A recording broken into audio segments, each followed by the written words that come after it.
Hey everybody, it's Rick Elkin coming to you today from my new Rabbit Hole studio. Are we having fun yet? In this episode, I'm going to do sort of a review on a Netflix series I watched recently that I want to recommend. And I also want to draw an analogy with it with some of the things that we're all going through right now. I think it's really pertinent. The series is called Unbelievable. And I honestly couldn't tell you the names of the actors in it. I recognize a few of them, certainly, but I don't know their names. But I would say this: they're all really good. And I think the direction, um, the pacing, the character development, and all that kind of stuff is excellent. And I would highly recommend this show. Uh, but I also felt that it was highly disturbing.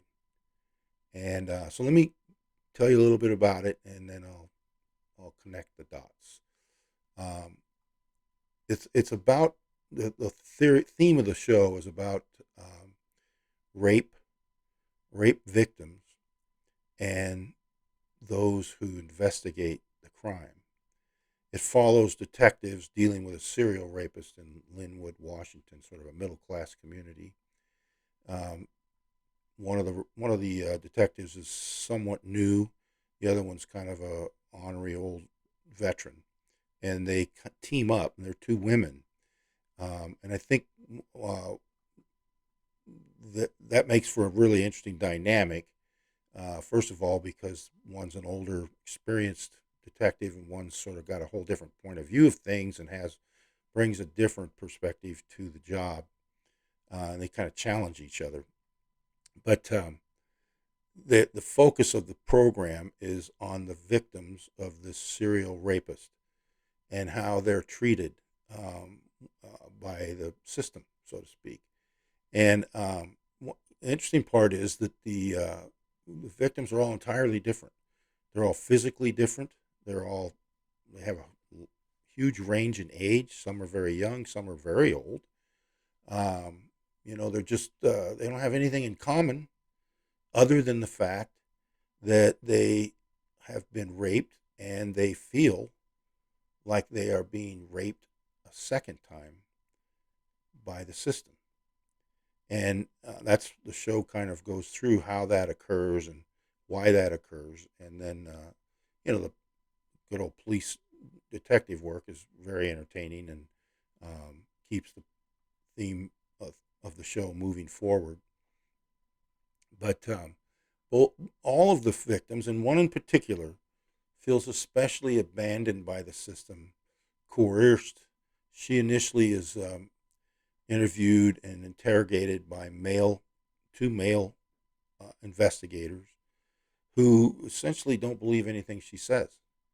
They get off on this tangent thinking that what she's doing is making this up for attention, that she has a disorder and that she needs attention and she's never was raped.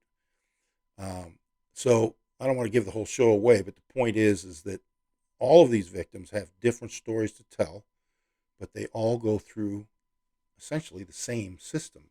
So that this points out some of the strengths and weaknesses of the system and how, in many cases, women are victimized multiple times, not just by the criminal and the assailant, but by the whole process of trying to catch that guy. Anyway, after I watched this show, I had I don't know, an awareness suddenly that I was showing symptoms similar to rape victims. I've been having a lot of sleepless nights. I would say I wouldn't call them nightmares, but I've been having reoccurring dreams. I'm waking up in a very disturbed mental state. And I'm not always sure what's real and what isn't real. And this is very common of rape victims. And often one of the other ways they're victimized is after their initial assault, and then they go through the interrogation, and then they even go through the court system where they have to go through the whole thing multiple times, and and their characters assaulted by the defense attorneys, and in many cases, the, the defense attorney is going to blame the whole thing on the victim and suggest that they're lying, or that it wasn't really rape, it was consensual, all this stuff, all of which is terrorizing.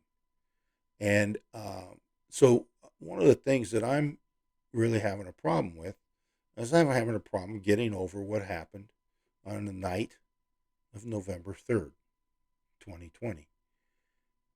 I feel like the American voter was raped. I'm convinced that there was a crime committed, a massive crime, that voters had their votes hijacked. And in my mind, this is very similar to rape because it destroys your faith in yourself. It makes you feel like you're the problem. And this is what we're being told now, day in and day out by the media, that anyone who challenges the validity of the November 3rd presidential election is crazy, that they're just making this stuff up, they're having delusions, that they don't have any evidence.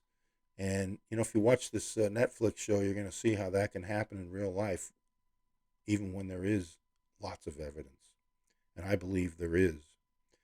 And then I think another time of being victimized was not too long after that, when 1 million people marched on Washington in the Stop the Steal demonstration.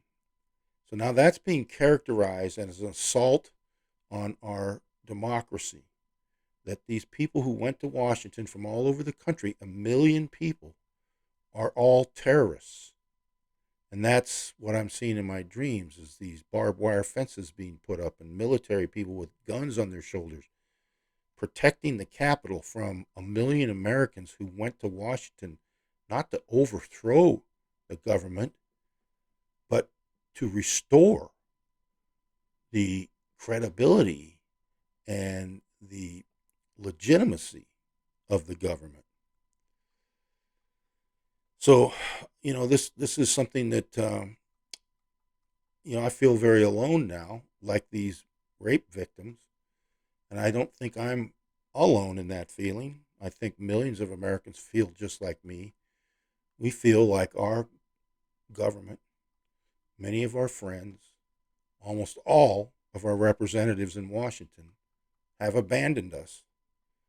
That all they're going to do now is tell us that we're crazy, that they're gaslighting us. They're telling us, no, the lights aren't dimming. You're just making that up.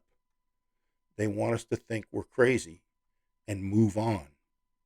And I think what's really disturbing me is that the more we move on, the less chance there is that any of this will ever be properly investigated. That if there was a crime, that the criminal or criminals will be held accountable. So, because of that, I feel somewhat traumatized, and I know I'm not alone, because the system is basically saying to me, "You're overreacting. What happened to you wasn't rape. Your claims are unbelievable." So I think this is going to give you a different perspective when you watch this series on Netflix, and I hope you do. Maybe I've ruined it for you, but I hope not. I think all it can do really is cause you to think a little bit differently about what we're going through, and I wonder how many of you who watch this can relate to what I'm saying and the agony that I'm going through.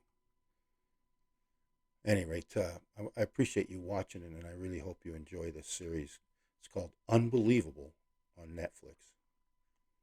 I'm Rick Elkin, and I'm out.